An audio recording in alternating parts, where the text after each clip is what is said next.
सुप्रभात प्रिय विद्यार्थियों, आज की ऑनलाइन क्लास में आपका स्वागत है।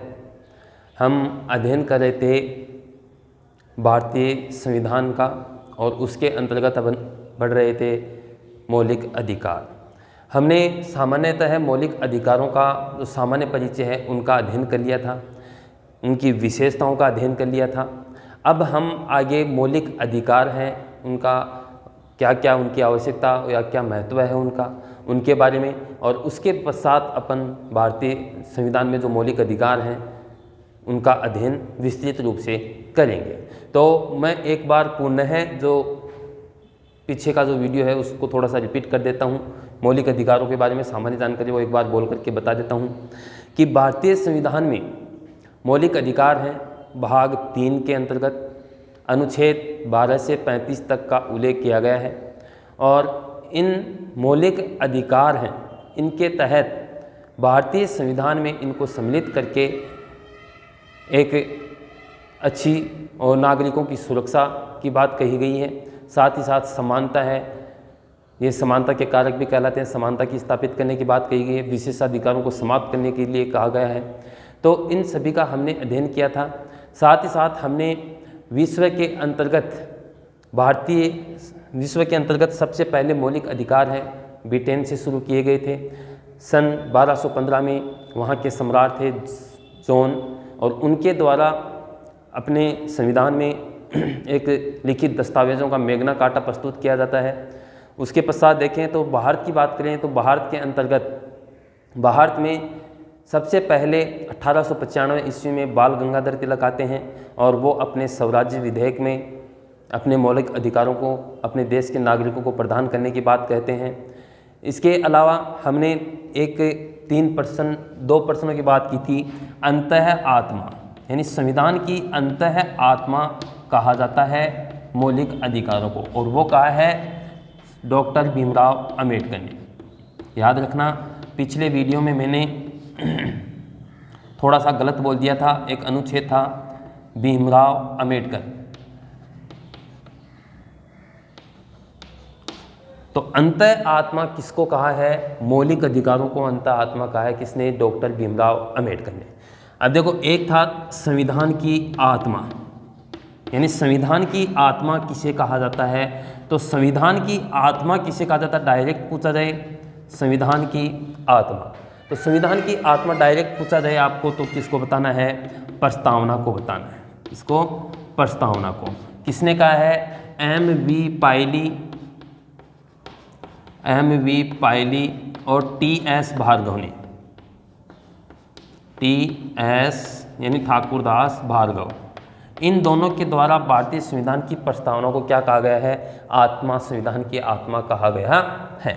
इसी से संबंधित एक प्रश्न और बताया था मैंने, जिसमें पिछले वीडियो में मैंने गलत बता दिया था गलती से।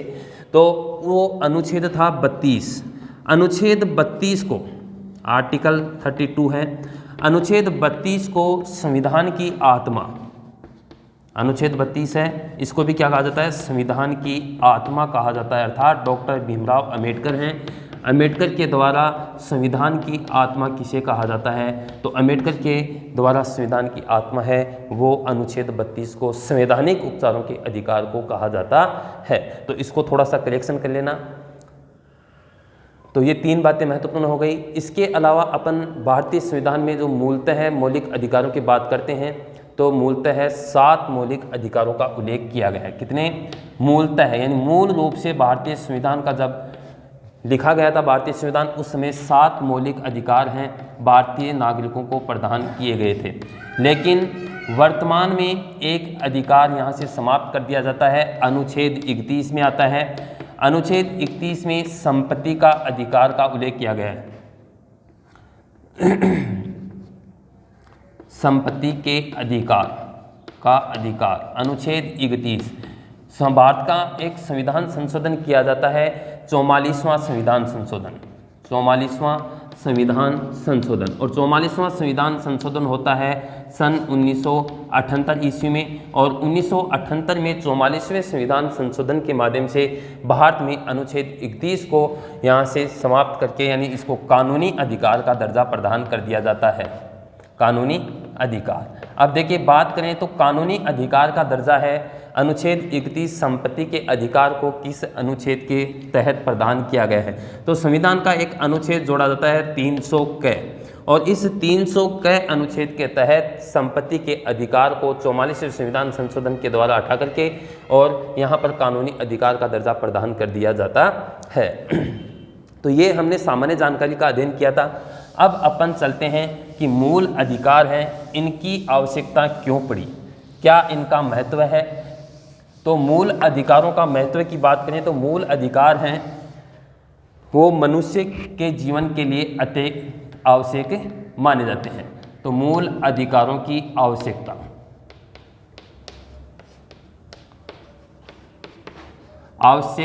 व महत्व है।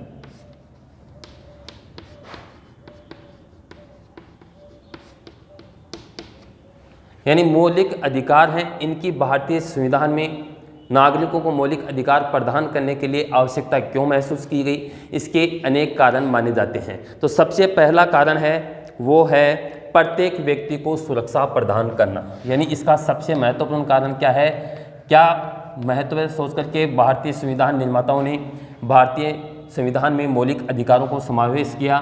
तो प्रत्येक व्यक्ति है, प्रत्येक व्यक्ति की सुरक्षा करने के लिए या सुरक्षा प्रदान करने के लिए भारतीय संविधान में मौलिक अधिकारों का समावेश किया जाता है।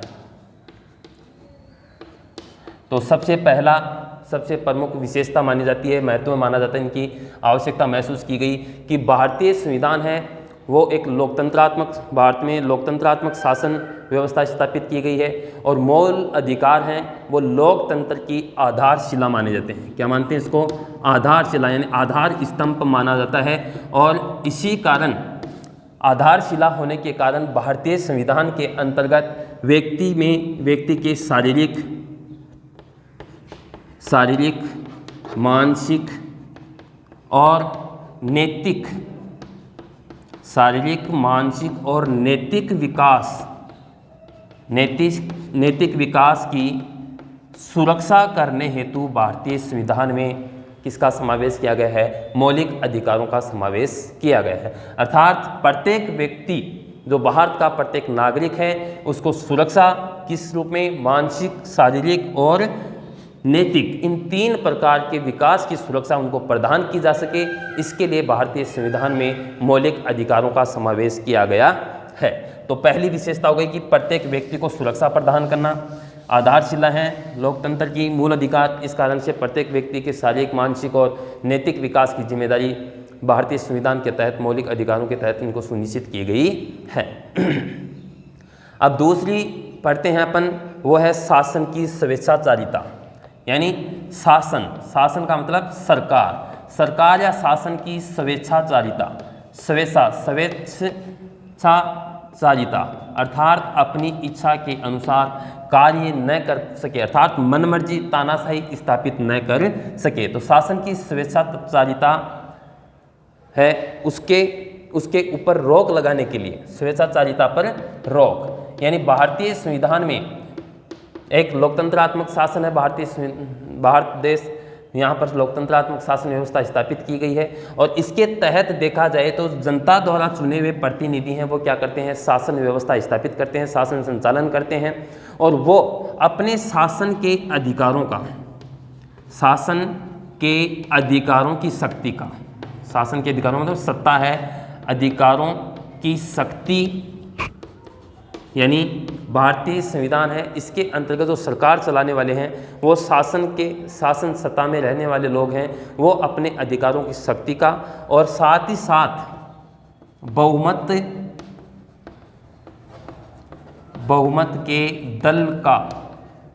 दल की तानाशाही, यानी बहुमत के दल की तानाशाही, अर्थात वर्तमान में बात करें मोदी सरकार, तो मोदी सरकार को पूर्ण बहुमत प्राप्त है और वह अपनी मनमर्जी से कानून न बना सके, यानी विधि है, कानून है, ऐसी बनाई जाए जो लोक कल्याण के लिए आवश्यक हो। तो मूल अधिकार है शासन के अधिकारों की शक्ति तथा बहुमत के दल की तानाशाही को से नागरिकों को सुरक्षा प्रदान करने के लिए किसका उल्लेख करते हैं? मूल अधिकार हैं वो उनको अपनी स्वेच्छाचारिता से रोकते हैं। अर्थात मूल अधिकार हैं वो सामान्य कानून से ऊपर होते हैं तथा ये मूल अधिकार शासन की मनमर्जी और तानाशाही जो प्रवृत्ति है उसके ऊपर रोक लगाने के लिए अति आवश्यक होते हैं। किसके ऊपर? शासन की मनमर्जी, यानी शासन यानी सत्ता या जो सरकार है उसकी मनमर्जी एक तो, और दूसरी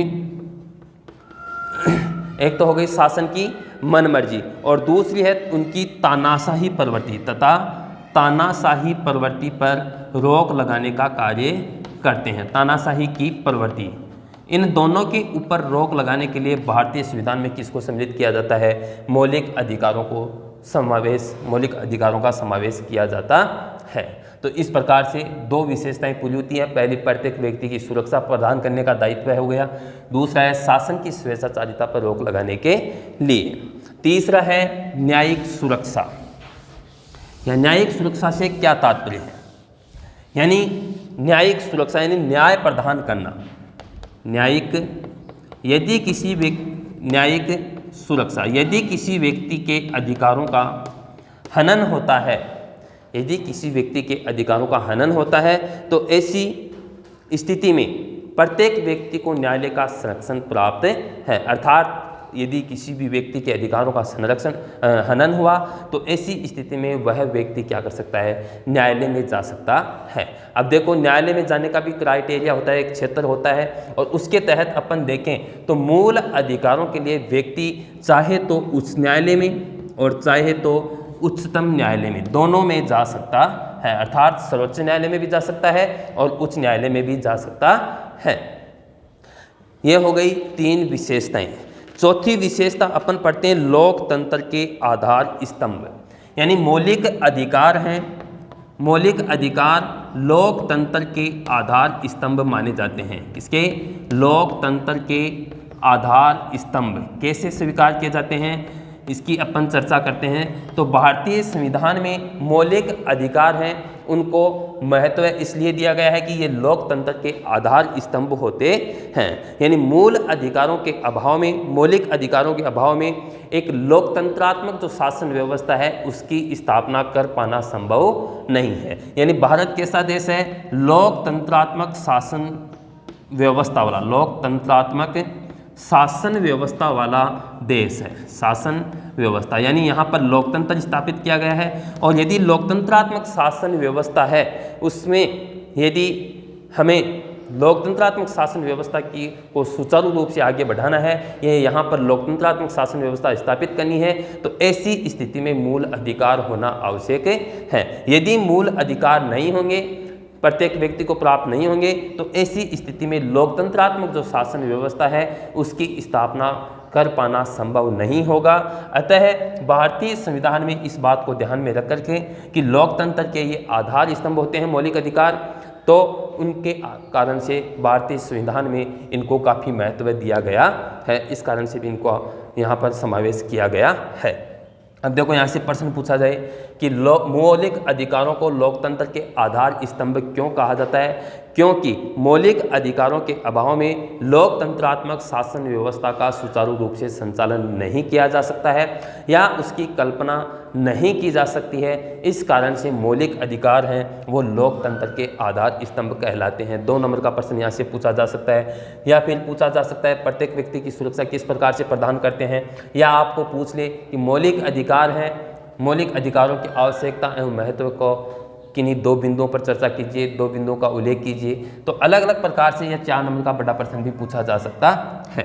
5वीं इसकी प्रमुख आवश्यकता या महत्व आवश्यकता इसलिए पड़ी कि ये समानता के कारक हैं। अर्थात संविधान द्वारा राष्ट्र के समस्त, यानी राष्ट्र समानता के कारक, अर्थात भारतीय संविधान में समानता के कारक के रूप में इनको स्थापित किया गया है। यानी जब भारत स्वतंत्र हुआ उस समय जाति के आधार पर भी भेदभाव था, गरीबी अमीरी का भी भेदभाव था, अनेक प्रकार से भेदभाव यहाँ पर प्रचलित था और उस भेदभाव को मिटाने, उस पिछड़ेपन को मिटाने और सभी में समानता स्थापित करने के लिए इनको एक आवश्यक तत्व के रूप में स्वीकार किया गया और इन्हीं को ध्यान में रख करके भारतीय संविधान में एक मौलिक अधिकारों का समावेश किया जाता है।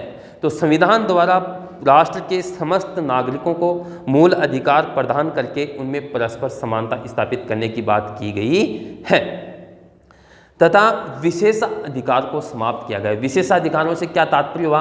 विशेषाधिकारों यानी मौलिक समानता, यानी एक तो समानता स्थापित करना और दूसरा है समानता स्थापित करना, यानी सभी को समान करना, तथा दूसरी विशेष बात यह है कि विशेषाधिकारों को समाप्त करना।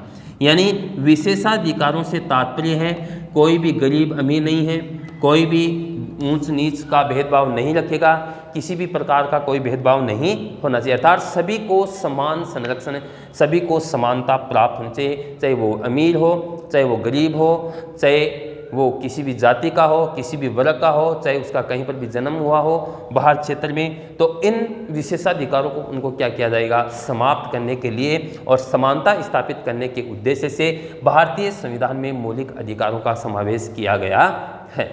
तो ये हुए, इस उपयुक्त विवरण के आधार पर अपन स्पष्ट रूप से कह सकते हैं कि मूल अधिकार व्यक्ति के जीवन के लिए अत्यंत आवश्यक माने जाते हैं। अब देखो, सीधा प्रश्न पूछे आपको कि मौलिक अधिकार हैं, उनकी आवश्यकता एवं महत्व पर प्रकाश डालिए, तो सीधा सीधा आपको पूछा जा सकता है, 5 बिंदु हैं, आप अपने मन से बनाकर भी आप अधिकारों का वर्णन पूर्णतः करते हैं तो आप इनको मन से बनाकर भी लिख सकते हैं। ऐसा कोई बिंदु नहीं है जिसको आप रटें ही और उसको वैसा का वैसा ही लिखें, लेकिन आप अपने दिमाग से भी इन बिंदुओं को बना करके लिख सकते हैं। फिर प्रश्न सीधा पूछ ले आपको कि मौलिक अधिकारों की आवश्यकता एवं महत्व पर प्रकाश डालिए, 4 नंबर का प्रश्न भी पूछा जा सकता है। फिर आपको पूछ ले मौलिक अधिकार हैं, उनकी आवश्यकता महत्व के कोई नहीं 2 बिंदुओं का उल्लेख कीजिए।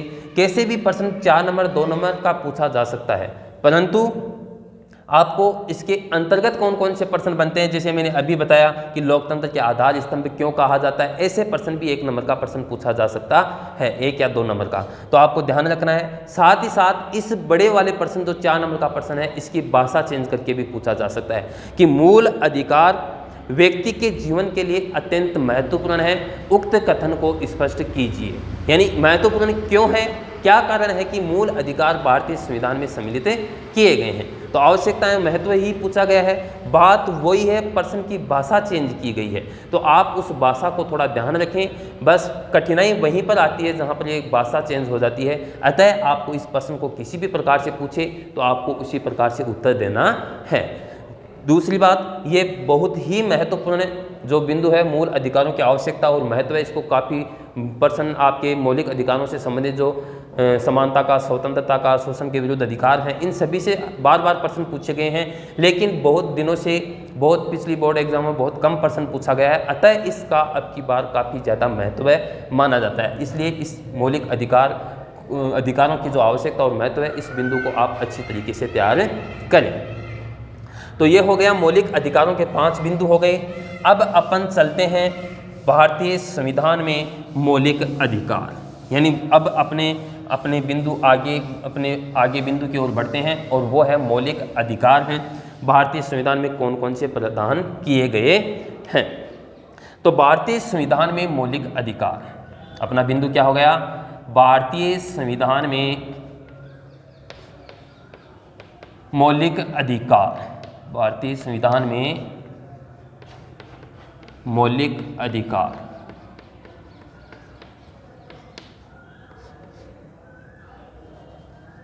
मौलिक अधिकार।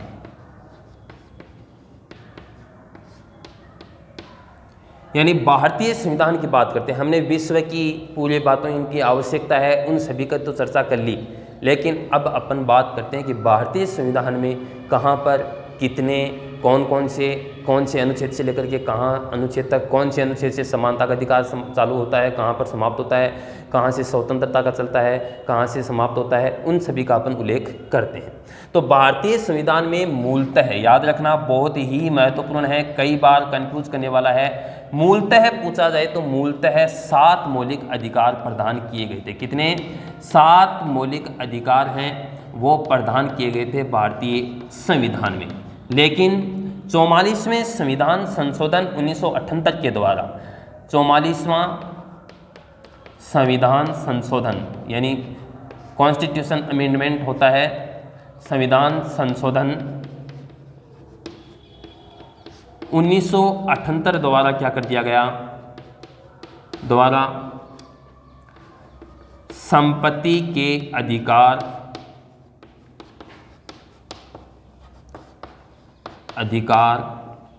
अनुच्छेद 31 संपत्ति के अधिकार अनुच्छेद 31 को हटाकर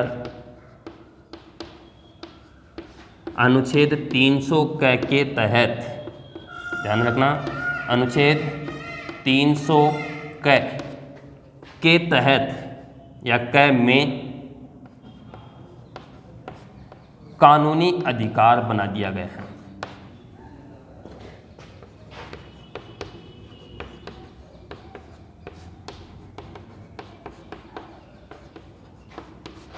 बना दिया गया है। अर्थात भारतीय संविधान में मूल रूप से 7 मौलिक अधिकारों का समावेश किया गया था, लेकिन 44वें संविधान संशोधन 1978 द्वारा संपत्ति के अधिकार को समाप्त कर दिया गया और अनुच्छेद 31 को हटाकर अनुच्छेद 300 के तहत कानूनी अधिकार का दर्जा दे दिया गया है या कानूनी अधिकार बना दिया गया है। तो अब वर्तमान में आपको पूछा जाए कि भारतीय संविधान में मौलिक अधिकारों की, वर्तमान में भारतीय संविधान में मौलिक अधिकारों की संख्या कितनी है, तो 6 मौलिक अधिकार ही हैं। कितने हैं, ध्यान रखना, 6 मौलिक अधिकारों का उल्लेख भारतीय संविधान में किया गया है। ये हो गए मौलिक अधिकारों की सामान्य चर्चा। अब अपन देखें तो ये अनुच्छेद जो 31 है, ये संपत्ति का जो अधिकार भारतीय संविधान में प्रदान किया गया है। संपत्ति का अधिकार पर भारत देश में जम्मू कश्मीर राज्य को छोड़कर संपूर्ण देश में लागू था, यानी संपूर्ण देश में लागू था, लेकिन जम्मू कश्मीर के नागरिकों को संपत्ति का अधिकार था। लेकिन वर्तमान समय में मोदी सरकार के द्वारा वहाँ से धारा जो अनुच्छेद 370 है उसको हटा करके समाप्त कर दिया गया है और समाप्त करने के पश्चात ये संपूर्ण देश में पूर्णतः लागू हो गया है। तो इस प्रकार से वर्तमान में भारत राज्य के संपूर्ण क्षेत्र में या भारत देश के संपूर्ण क्षेत्र में मौलिक अधिकार जो अनुच्छेद 31 के तहत संपत्ति का अधिकार प्रदान किया गया है वो संपूर्ण देश में समान रूप से लागू है। तो ये हो गए। अब अपन पढ़ते हैं भारतीय संविधान में जो मौलिक अधिकार हैं 6 कौन कौन से हैं। तो 6 मौलिक अधिकारों की अब अपन चर्चा करते हैं। 7वां जो छठा मौलिक अधिकार था, एक अनुच्छेद 31 के तहत संपत्ति का अधिकार, उसको समाप्त कर दिया गया है। अब करते हैं मौलिक अधिकार। तो पहला आता है, 6 मौलिक अधिकार हैं। पहला है समानता का अधिकार। सबसे पहले समानता या समता का अधिकार।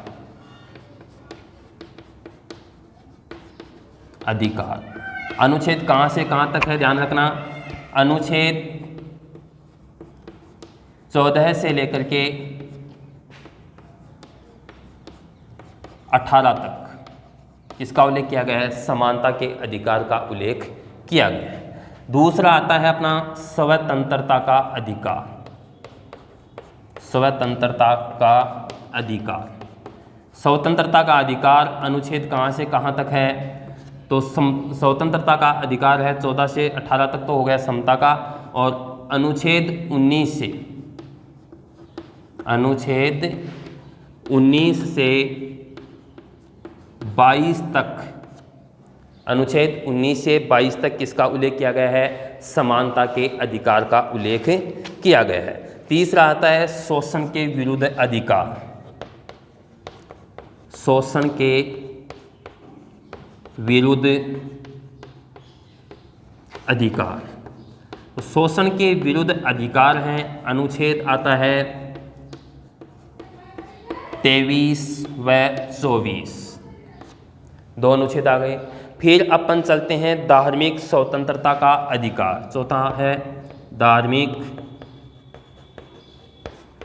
स्वतंत्रता का अधिकार।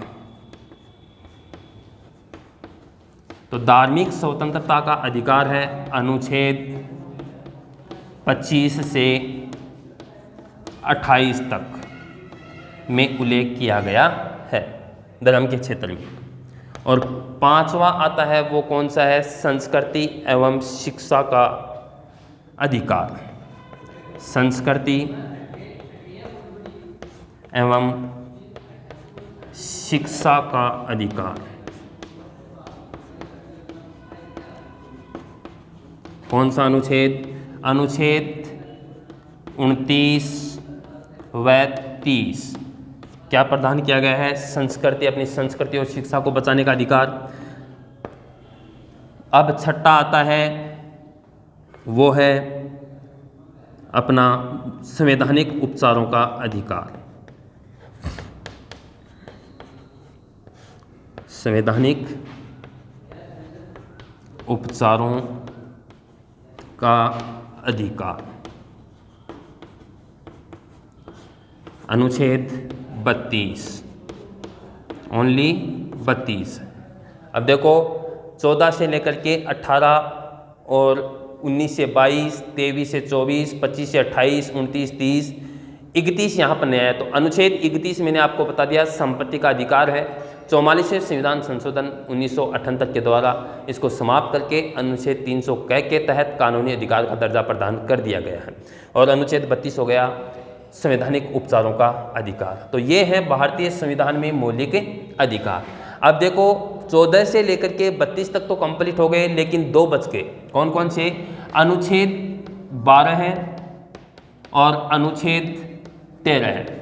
यानी ये 2 मौलिक अधिकारों के अंतर्गत भाग 3 के अंतर्गत, संविधान के भाग 3 में जो मौलिक अधिकार हैं, इन भाग 3 के अंतर्गत जो अनुच्छेद 12 और 13 है, इसके अंतर्गत किसका उल्लेख किया गया है उसकी चर्चा अपन करते हैं। तो भारतीय संविधान के अंतर्गत जो अनुच्छेद 12 से लेकर के 35 तक मौलिक अधिकारों का उल्लेख किया गया है, उन मौलिक अधिकारों में अनुच्छेद 12 है, उसमें राज्य की परिभाषा दी गई है। अनुच्छेद 12 है, राज्य की परिभाषा दी गई है, ध्यान रखना। और अनुच्छेद 13 है, इस अनुच्छेद 13 के अंतर्गत विधि की परिभाषा दी गई है। विधि की परिभाषा तथा 2 बातें हैं इसमें, तथा आंशिक रूप से न्यायिक पुनरावलोकन का उल्लेख किया गया है। न्यायिक पुनरावलोकन का उल्लेख किया गया है। तो इस प्रकार से भारतीय संविधान के अनुच्छेद 12 से लेकर के 35 तक का मैंने उल्लेख कर दिया है। अब अपन अगले वीडियो के अंतर्गत मौलिक अधिकारों से संबंधित जो 6 मौलिक अधिकार हैं, समानता का अधिकार का अध्ययन करेंगे उनमें से सबसे पहले। तब तक के लिए धन्यवाद।